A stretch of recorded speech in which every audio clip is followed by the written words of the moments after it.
শয়তান যত কষ্ট পায় তত আমরা খুশি। কথা বলেন।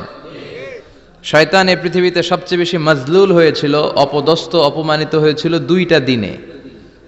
এক হচ্ছে বদরের দিনে সে সবচেয়ে বেশি অপমানিত হয়েছিল।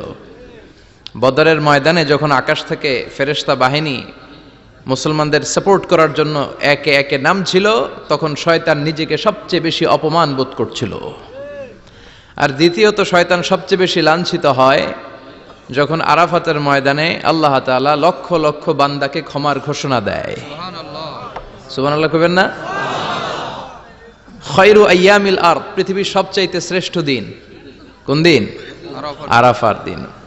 এই দিনে বান্দা কেঁদে কেঁদে আল্লাহর কাছে নিজের সবগুলো গুনাহ খাতার কথা ঘোষণা দেয় যে আল্লাহ আমি পাপী, আমার চেয়ে বড় পাপী নাই, এই পাপ ওই পাপ আমরা করেছি, একটার পর একটা পাপের ঘোষণা দেয়।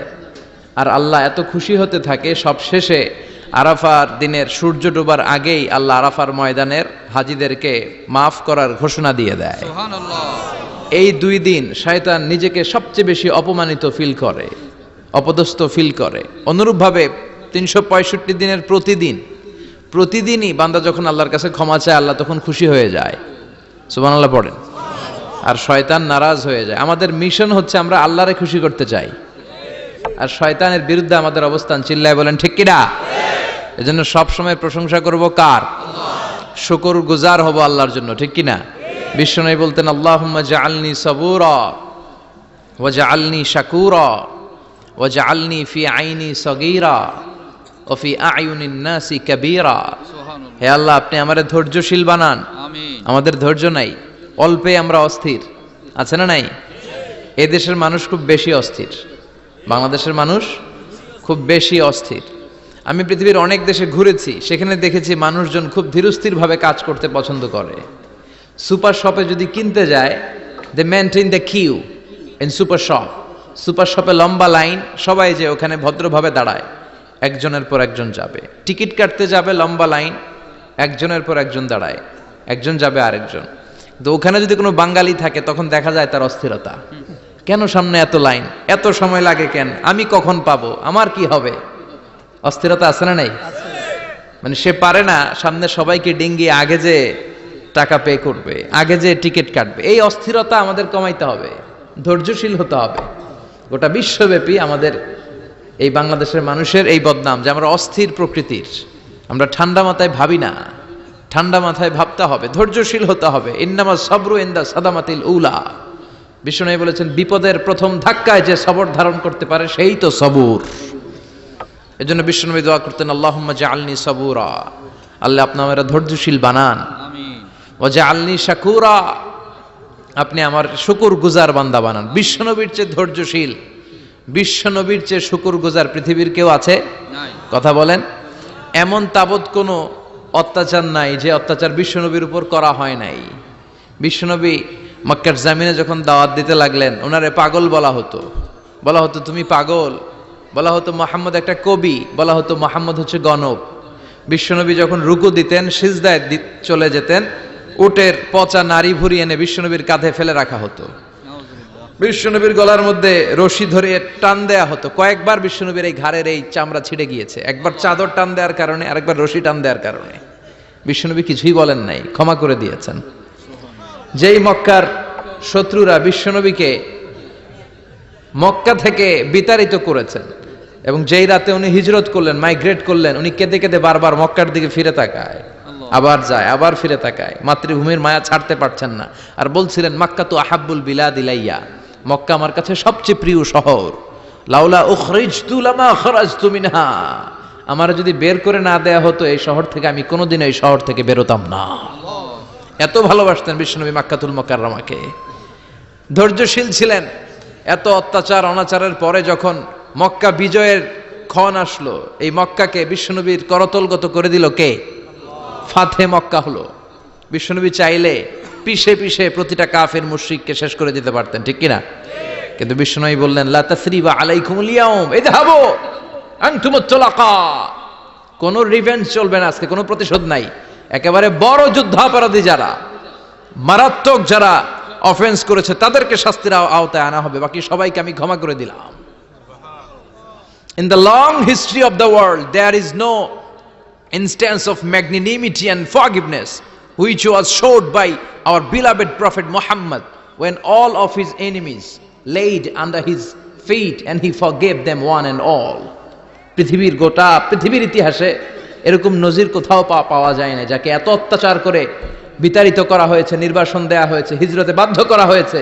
তিনি যখন ওই শহরকে আবার বিজয় করলেন, কাউকে আঘাত করলেন না, আগুন জ্বালিয়ে শহরটাকে জ্বালিয়ে দিলেন না, ওদের বংশকে নির্বংশ করলেন না, বরং মুচকে হেসে উনি বললেন, যাও ক্ষমা করে দিলাম। কি ধৈর্যশীল ছিলেন। আবার দোয়াও করতেন, আল্লাহুম্মা জাআলনি সাবুরা, আল্লাহ আপনি আমার ধৈর্য বাড়ায় দেন, ওয়া জাআলনি শাকুরা, আপনি আমার শুকরগুজার বানান, ওয়া জাআলনি ফি আইনি সাগীরা, আল্লাহ আমার চোখে আপনি আমারে ছোট বানান, ওয়া ফি আয়ুনিন নাসি কাবীরা, আল্লাহ মানুষের চোখে আপনি আমারে বড় বানান। কি মানুষ ছিল, নিজের চোখে নিজে ছোট থাকতে চাইতেন।